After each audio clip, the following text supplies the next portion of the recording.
Hey, boys and girls, it's me, Mrs. Wilder, reading chapters 7 and 8 of Because of Winn-Dixie. Here we go. Back when Florida was wild, when it consisted of nothing but palmetto trees and mosquitoes so big they could fly away with you, Miss Franny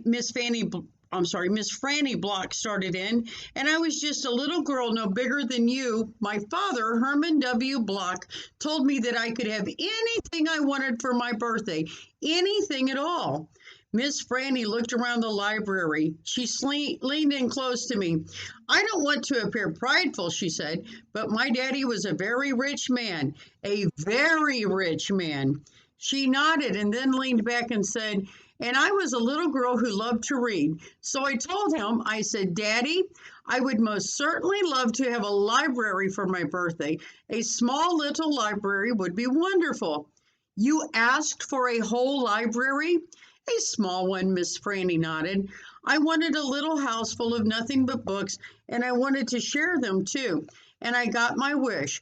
My father built me this house, and the very one we are sitting in now, and at a very young age, I became a librarian. Yes, ma'am. What about the bear? I asked. Did I mention that Florida was wild in those days? Miss Franny Block said. Uh-huh, you did. It was wild. There were wild men and wild women and wild animals like bears. Yes, ma'am, that's right. Now I have to tell you, I was a little Miss Know-It-All. I was a Miss Smarty Pants with my library full of books. Oh, yes, ma'am. I thought I knew the answers to everything. Well, one hot Thursday, I was sitting in my library with all the doors and windows open and my nose stuck in a book when a shadow crossed the desk. And without looking up, yes, ma'am, without even looking up, I said, is there a book I can help you find? Well, there was no answer. And I thought it might have been a wild man or a wild woman scared of all these books and afraid to speak up. But then I became aware of a very peculiar smell, a very strong smell. I raised my eyes slowly, and standing right in front of me was a bear. Yes, ma'am, a very large bear. How big? I said. Oh, well, said Miss Franny, perhaps 3 times the size of your dog. Then what happened? I asked her.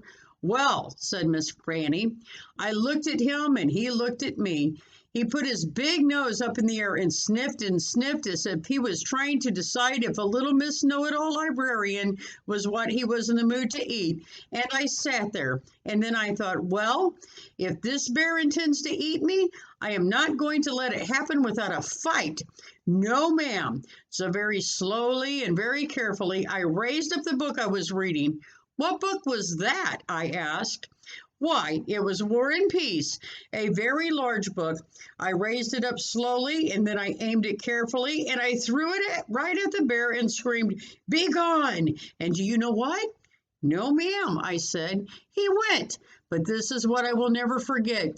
He took the book with him. Nuh-uh, I said. Yes, ma'am, said Miss Franny. He snatched it up and ran. Did he come back? I asked. No, I never saw him again. Well, the men in town used to tease me about it. They used to say, Miss Franny, we saw that bear of yours out in the woods today. He was reading that book, and he said it was good, and would it be all right if he kept it for just another week? Yes, ma'am, they did tease me about it, she sighed. I imagine I'm the only one left from those days. I imagine I'm the only one that even recalls that bear. All my friends, everyone I knew when I was young, they are all dead and gone. She sighed again. She looked sad and old and wrinkled. It was the same way I felt sometimes, being friendless in a new town and not having a mama to comfort me. I sighed too. Winn-Dixie raised his head off his paw and looked back and forth between me and Miss Franny. He sat up then and showed Miss Franny his teeth. Well, now look at that, she said. That dog is smiling at me. It's a talent of his, I told her. It is a fine talent, Miss Franny said. A very fine talent. And she smiled back at Winn-Dixie. We could be friends, I said to Miss Franny. I mean, you and me and Winn-Dixie, we could all be friends. Miss Franny smiled even bigger. Why, that would be grand, she said, just grand. And right at that minute, right when the three of us had decided to be friends, who should come marching into the Herman W. Block Memorial Library but old pinch-faced Amanda Wilson. She walked right up to Miss Franny's desk and said, "I finished Johnny Tremaine and I enjoyed it very much. I would like something even more difficult to read now because I am an advanced reader." "Yes, dear, I know," said Miss Franny. She got up out of her chair. Amanda pretended like I wasn't there. She stared right past me.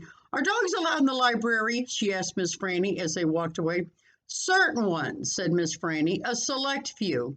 And then she turned around and winked at me. I smiled back. I had just made my first friend in Naomi, and nobody was going to mess that up for me, not even old pinch-faced Amanda Wilkinson. So that's chapter 7 of Because of Winn-Dixie, and now let's read chapter 8. Winn-Dixie's bald spots, let me start again, I'm all tongue-tied. Winn-Dixie's bald spots started growing fur, and the fur that he had to begin with started looking shiny and healthy, and he didn't limp anymore. And you can tell that he was proud of looking so good, proud of not looking like a stray. I thought what he needed most was a collar and a leash, so I went into Gertrude's Pets, where there were fish and snakes and mice and lizards and gerbils and pet supplies, and I found a real handsome red leather collar with a matching leash. Winn-Dixie was not allowed to come inside the store. There was a big sign on the door that said, "No dogs allowed." So I held the collar and the leash up to the window, and Winn-Dixie, who was standing on the other side of the window, pulled up his lip and showed his teeth and sneezed and wagged his tail something furious, so I knew he absolutely loved that leash and collar combination, but it was very expensive. I decided to explain my situation to the man behind the counter. I said, "I don't get a big enough allowance to afford something this fancy, but I love this collar and leash, and so does my dog, and I was thinking that maybe you could set me up on an installment plan." "Installment plan?" said the man. "Gertrude!" somebody screamed in a loud, irritating voice. I looked around. It was a parrot. She was sitting on top of one of the fish tanks looking right at me. "An installment plan," I said, ignoring the parrot. "You know, where I promise to give you my allowance every week and you give me the leash and the collar now." "I don't think I can do that," said the man. He shook his head. "No, the owner, she wouldn't like that." He looked down at the counter. He wouldn't look at me. He had thick black hair, and it was slicked back like Elvis Presley's. He had on a name tag that said Otis. "Or I could work for you," I said. "I could come in and sweep the floors and dust the shelves and take out the trash. I could do that." I looked around Gertrude's Pets. There was sand and sunflower seed shells and big dust bunnies all over the floor. I could tell that it needed to be swept. Said Otis. He looked down at the counter some more. "Gertrude!" the parrot screamed again. "I'm real trustworthy," I said. "I'm new in town, but my daddy is a preacher. He's the preacher at the Open Arms Baptist Church of Naomi, so I'm real honest. But the only thing is, Winn-Dixie, my dog, he would have to come inside with me, because if we get separated for too long, he starts to howl something horrible." Gertrude doesn't like dogs," said Otis. "Is she the owner?" I asked. "Yes, no. He finally looked up. He pointed at the fish tank. "That Gertrude, the parrot. I named her after the owner." "Gertrude's a pretty bird," screamed Gertrude. "She might like Winn-Dixie," I told Otis. "Almost everybody does. Maybe he could come inside and meet her, and if the two of them get along, then could I have the job?" "Maybe," Otis mumbled. He looked down at the counter again. So I went and opened the door, and Winn-Dixie came trotting on inside the store. "Dog!" screamed Gertrude. "I know it," Otis told her. And then Gertrude got real quiet. She sat on the top of the fish tank and cocked her head from one side to the other, looking at Winn-Dixie. And Winn-Dixie stood and stared back at her. He didn't hardly move. He didn't wag his tail. He didn't smile. He didn't sneeze. He just stared at Gertrude, and she stared at him. And then she spread her wings out real far and flew and landed on top of Winn-Dixie's head. "Dog!" she croaked. Winn-Dixie wagged his tail just a little tiny bit, and Otis said, "You can start on Monday." "Thank you," I told her. "You won't be sorry." On the way out of Gertrude's Pets, I said to Winn-Dixie, "You are better at making friends than anybody I have ever known. I bet if my mama knew you, she would think you were the best dog ever." Winn-Dixie was smiling up at me, and I was smiling down at him.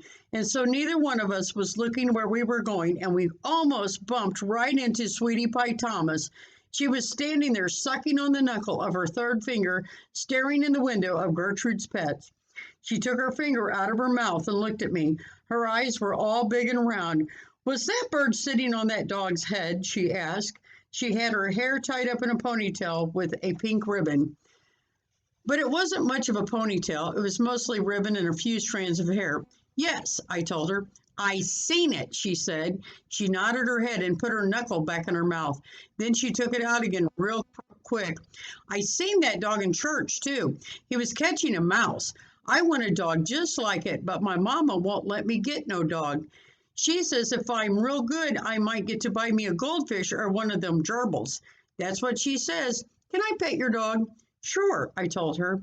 Sweetie Pie stroked Winn-Dixie's head so long and serious that his eyes drooped half closed and drool came out of the side of his mouth. "I'm going to be 6 years old in September. I've got to stop sucking on my knuckle once I'm 6, said Sweetie Pie. "I'm having a party. Do you want to come to my party? The theme is pink." "Sure," I told her. "Can this dog come?" she asked. "You bet," I told her. And all of a sudden, I felt happy. I had a dog. I had a job. I had Miss Franny Block for a friend, and I had my first invitation to a party in Naomi. It didn't matter that it came from a 5-year-old and the party wasn't until September. I didn't feel so lonely anymore. So, boys and girls, that's chapter 7 and 8 of Because of Winn-Dixie. We'll be here to start with chapter 9 tomorrow. Okay, guys, have a good day. Bye-bye.